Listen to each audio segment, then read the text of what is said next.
Hey friends, my name is Steve Guttenberg and I am the Audiophiliac, and I'm here to serve you audio delights of all sorts, of all kinds. But today it is all about the Bottlehead Moreplay line stage preamp, but it's a kit.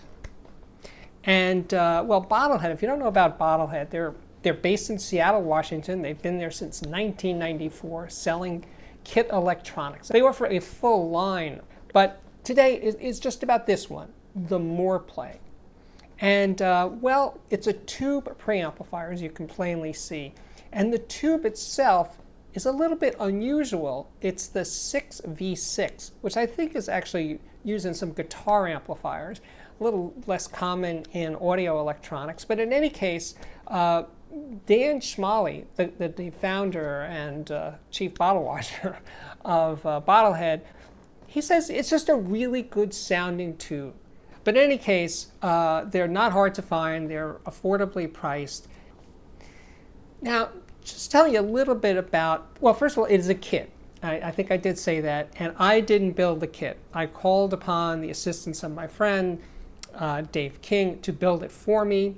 He made a short video explaining how that all came together, the building of the kit, and I'm going to include that in this video today. It's a purist design. The 6V6 provides all the gain, which is actually 9 dB of gain, which is about average for line preamps. But the result of using that single tube is that it has a relatively high output impedance, the preamplifier does, and it is 3.2K ohms. In a practical sense of matching it to power amplifiers, well, first of all, most tube amplifiers, it's a no-brainer. But I used it only with solid-state amplifiers. And it is, by the way, a zero feedback design for you people who are obsessed about details like that. And I'll put up the minimalist specs, speaking of minimalist, that Bottlehead offers for the Moreplay on the screen. I'll put those up right now. So one of the things that I like about Moreplay is they do make an effort to use US source parts. The transformer, the power transformer, is a proprietary design. It is made in the US, and so is the wood base. It's a wood base. It's not a piece of chipboard with a wood veneer. It's a solid wood base, and the top plate is aluminum. Those parts are US sourced. So my copy here of the amp, though, was custom painted by Dave King, my pal, with that beautiful red and black base. I think it looks really cool, but I'll put up what the standard finish looks like on the screen right now. The price, by the way, is $439 in the US, but Bottlehead does not have distributors. They sell direct worldwide. And by the way, you can get the Bottlehead fully assembled for an extra fee, and I will talk about that a little bit later in the video. But now, I can't neglect, I know you guys are on the edge of your seat, no worries, there will be an Audiophiliac viewer system of the day later in this episode. So now I'm going to turn it over to Dave, and he can tell you about the process of actually building the kit. Hi, I'm Dave King. Steve was nice enough to ask me to build this kit so he could review it. So I'm just going to say a few words about the construction. The first thing I'd like to talk about is the Moreplay manual, the construction manual for the kit. This is downloaded from their website, from the Bottlehead website, and I just printed it and put it in a 3-ring binder, so it'll be easy to refer to. And I think this is the best kit instructions I've seen, and I've built dozens of kits over the years.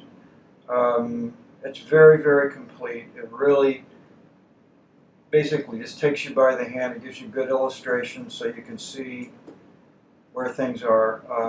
And of course you just check off each step. You double check and really make sure you did it right. So yeah, so that's the first thing, is this manual is excellent. The second thing I'd like to talk about is just, this is where I built it. These are the tools I use. These are standard tools. The manual covers what you're going to need. You need to read that carefully. This kit requires that you meter check the voltages at certain points along the way.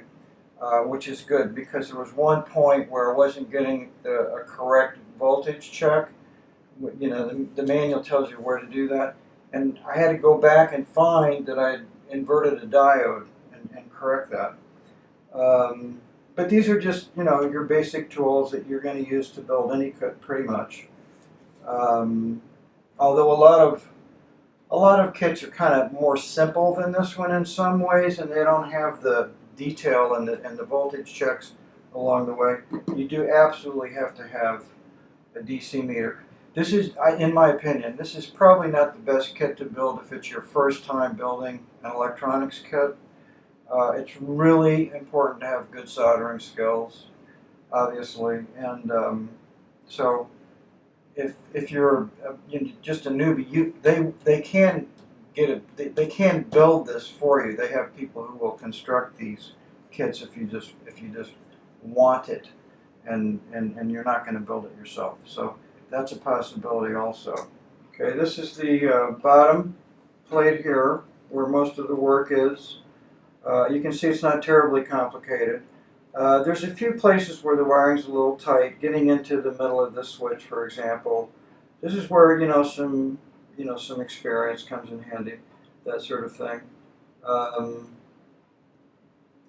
Yeah, and it's but basically it's a lot of fun to build, and most people won't have any problems with it. Again, I want to compliment Bottlehead on the quality of this manual. It really is very thorough. Here's the layout. This is the volume, the balance, the selector switch, which chooses one of these three inputs, and these two are outputs in parallel, and this is the IEC cord socket. Very simple, but it covers the bases. So to sum up briefly, I had a lot of fun building it. I'm going to give Bottlehead an A+ on this whole thing. The design, making it easy to build. I'm not going to say too much about the sound. That's Steve's department. All I'm going to say is I put it in my system and listened to it, and I really liked it a lot.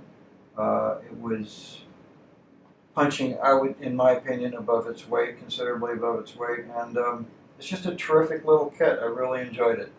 Of course, not everyone can build the kit or doesn't have the time to build the kit or just the expertise or the confidence to build the kit. So the good news is that Bottlehead will sell you assembled kits.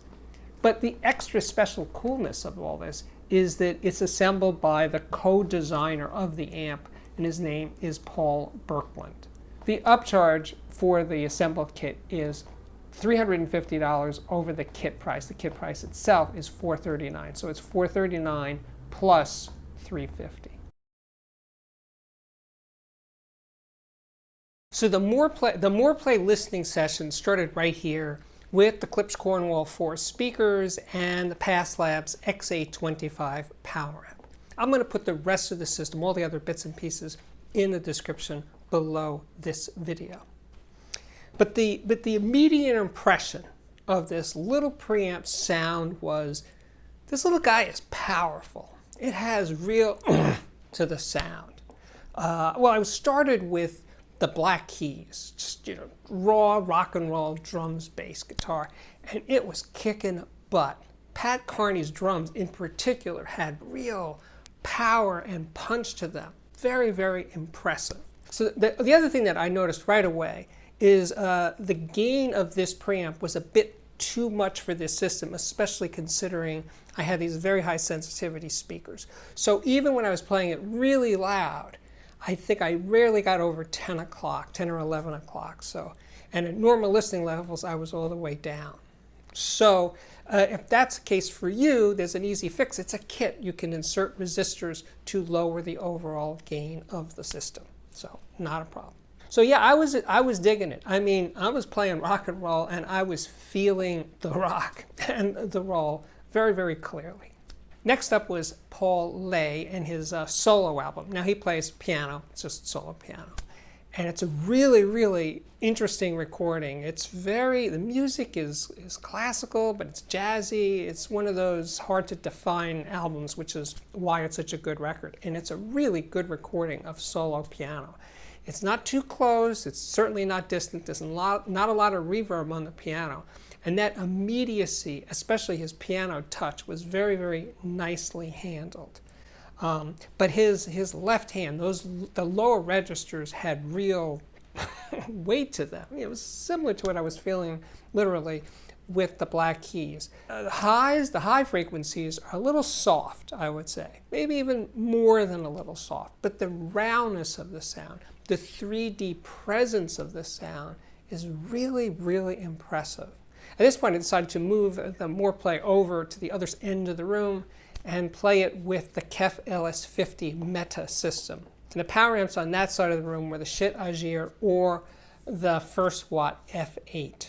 I know the LS50 Meta sound really, really well, but it had more balls, more weight, more substance to the sound with the Moreplay in the system. It was really, really interesting. So I was playing this album, this Ry Cooder album that he did with Ali Forquet Torre, and Ali's playing electric guitar, and sometimes so is Ry, but it's kind of like Ry's album, A Meeting by the River. It's about a year later. It's 1994, I think, that it was recorded. And if anything, actually, I listened to this one more than A Meeting by the River. It's not as pure an audiophile recording, but it just has more drive to it. There's a little more life to it. I think Meeting by the River can be a little sleepy sometimes. So anyway, I was playing that record over the LS50s with the Moreplay in charge. And, you know, again, this 3D quality that I was getting, a lot of space, depth, openness, a very relaxed sound. Very easy to listen to. It's the kind of sound you sink into, let's put it that way. At this point, I decided to put in a solid-state preamp for comparison purposes, and that turned out to be the Schiit Jotunhein II. And the Jotunheim was definitely, not by any subtle amount, more solid-state sounding. It sounded faster. It sounded more transparent. The bass definition tightened up a few notches.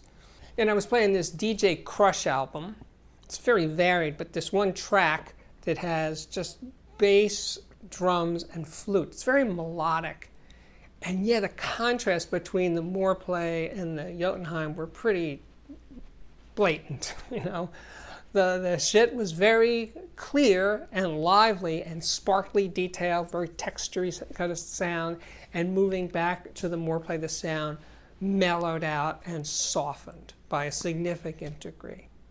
But, you know, it just has this ability to engage you, to just take you places. And when I returned back to the Jotunheim, it tightened up. You know, everything kind of like got a little bit more uptight, mechanical sounding by comparison. You know, I can go on, and I will a little bit, but you know, I'm going to do these. So Steve, what do you really think portion of this review? I'm going to tell you, I think it's obvious what I think. I think the Moreplay has a sound, a very tubey, rich, warm, enveloping, engaging sound. Is it neutral? Is it accurate? No, I don't think it is any of those things. But is it engaging and fun? Yes, absolutely. So it's not what is the better preamp, or that's not what this section of the review is about. So Steve, what did you really think? Now I'm telling you what I think. I'm saying if you want a tube sound, this is a great way to go. I'm sorry I didn't get to do any tube rolling over the course of this review.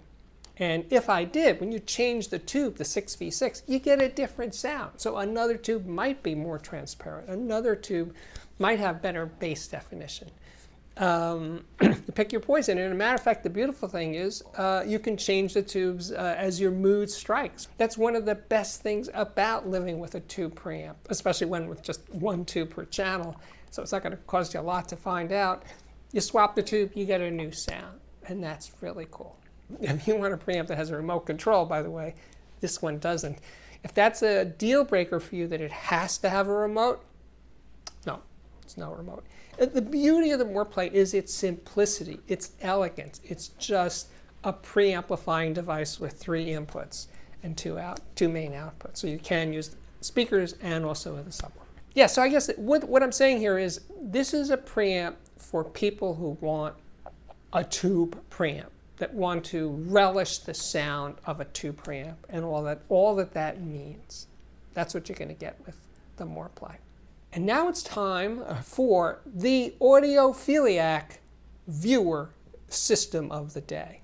Hey, that's Bill and Curtis, and they are from North Vancouver, Canada, and they built that nifty Bottlehead Crack OTL, output transformerless, tube headphone amplifier kit. They both have IMAX and a Schiit Modi multi-bit DAC. By the way, the Crack is a great match with their high-impedance Sennheiser HD 600 headphones. With some friends, they're working on building a Nelson Pass designed amp, camp, amp kit, actually a pair of them for monoblocks, to pair with a streamer, turntable, and preamp, and speakers they are planning on buying. Thanks, guys. Hey, we are back, and my name is Steve Guttenberg, and I am the Audiophiliac. If you like these sorts of reviews that I've been doing of late, please consider subscribing to the channel. It's very easy to do. Hit that button right down there. And you can also give me a like. The algorithm, the YouTube algorithm rewards YouTubers get lots of likes. So if you like what I do, yeah, give me a like. And then what else can I tell you? Oh, you should check out my Patreon, which can be found at patreon.com/audiophiliac. And that's kind of it. My work here is at last complete. Thank you again for watching, and I really, really do hope to see you back here again very, very soon. Bye-bye.